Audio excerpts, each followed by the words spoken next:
Hey everybody, this is Alex Merced from alexmerced.com, and you're listening to Education 101. This is just a discussion of the issue of education relative to, and again, like the healthcare video or audio is going to be more based on a U.S. context, because things like education, healthcare, specific policy areas are going to be unique from country to country, from government to government, so that way necessarily all the details that I'm saying are not going to apply as neatly to other places, but a lot of the concepts should.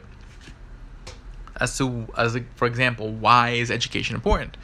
Education is important for a variety of reasons. I mean, one of the main reasons is for the division of labor. We want people who have the skills to be able to do the things that need to be done so we can produce the goods and services that allow society to function. But on top of that, more knowledge also allows people to be more empathetic, more tolerant, and that also allows us to have a more pluralistic society.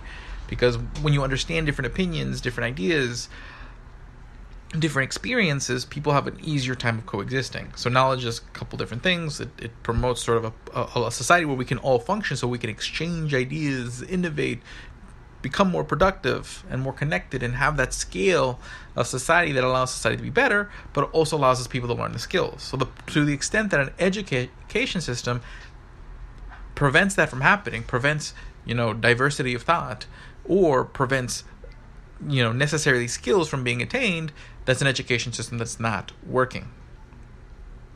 So, and this can happen at many different levels. So what happens when you have a lot of government-run education? The question is, who decides what's being taught? And what are the implications of what's being taught? Oftentimes, if government's running education, the history, there's a lot of events going on.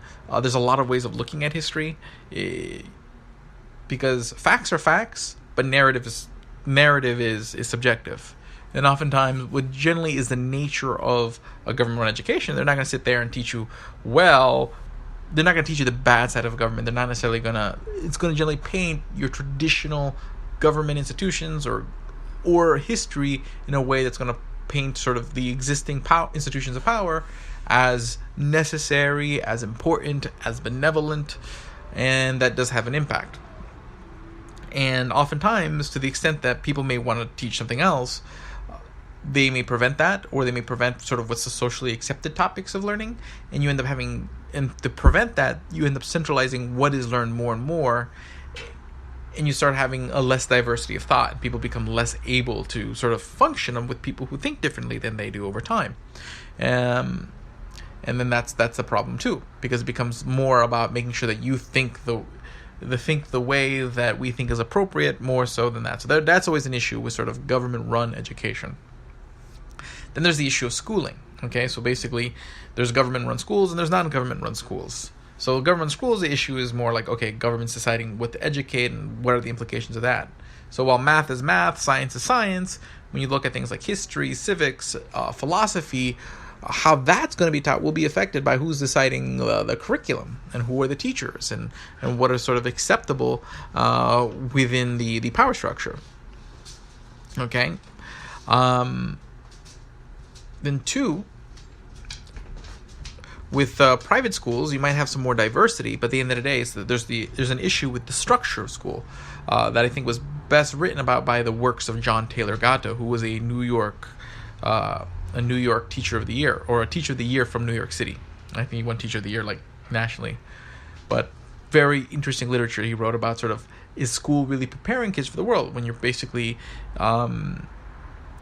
putting them in a structure that doesn't necessarily model the real world. So while you're delivering knowledge, it doesn't necessarily create an example of the real world, where in the real world, once you start like working and stuff like that, you're among people of different ages, of different skills, you're trying different tasks. So he was just sort of, this is where the idea of like unschooling and sort of education that's more built around learning things, but learning things in a context that's more like the real world. And there's different schools that try to achieve this, or there's parents who do homeschooling that's of this model. So how we educate kids is different, and also different kids learn differently. Different kids have different needs. So the problem is when government is too involved in schooling, they do sap up resources through taxation that could be used to develop other models. So But then there's the issue of like charter schools. So charter schools are basically what happens that the government will use some of the resources they have, which would have been used for the public school, to create these schools that are sort of outside of the normal governance system. So that way they can be different than the government schools, the typical government schools. But they're still using the government money. And this creates a weird political problem where there's a natural antagonization between government, the traditional government school teachers and practitioners, with the charter school, because they're fighting over the same resources. So even if that charter school is better, it's a threat to those who are already benefiting from those resources, and it creates sort of this weird conflict. But then there's other systems like a sort of voucher or block grant system. So imagine this. Imagine, there just wasn't any schools funded by government.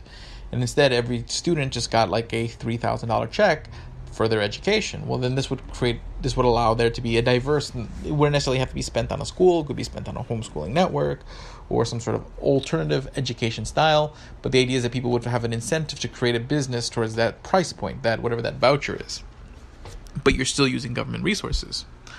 Also, there's technology. Now you have things like Khan Academy that provide that literally anyone can just hop on the internet and get pretty much any education that they want. Not just through Khan Academy, but through all sorts of other free resources. Universities are putting a lot of their classes online for free. You don't get accredited for it. That's what you're paying for. But education is much more accessible than ever. The question is, do people know how to learn? Does today's current system of education, as it's evolved, teach people facts, or does it teach people how to learn so they can make use of all these tools to learn going forward?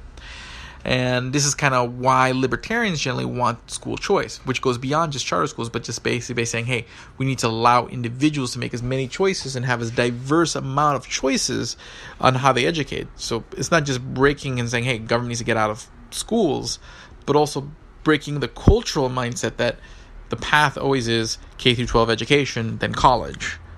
That there are diverse ways of educating people throughout that whole journey that can get you the skills you need to produce, to be productive to society, and also give you the knowledge so you can function better in society. So the idea is also just breaking people's mindsets that are locked into this one path, and allowing people to innovate and create enterprises in those other areas. So that's the education issue in a nutshell. I mean, there's a lot of governance issues within sort of how government schools are run. I would recommend some documentaries like The Cartel, Waiting for Superman, and The Lottery. Those are 3 good documentaries that kind of illustrate specifically the charter school issue, the issue with the governance in public schools. But again, the answer goes beyond charter schools, and charter schools do create sort of a political issue that is kind of difficult to overcome, because you're literally creating a competition over the same pool of resources. So hopefully this allows you to kind of understand the issue when it comes to education a little bit more. Again, it goes a lot further than what I talk about here, but the point of all these videos is to give you an introduction so that way you can better understand the discussion on these things. So my name's Alex Merced from alexmerced.com. Have a great day and enjoy.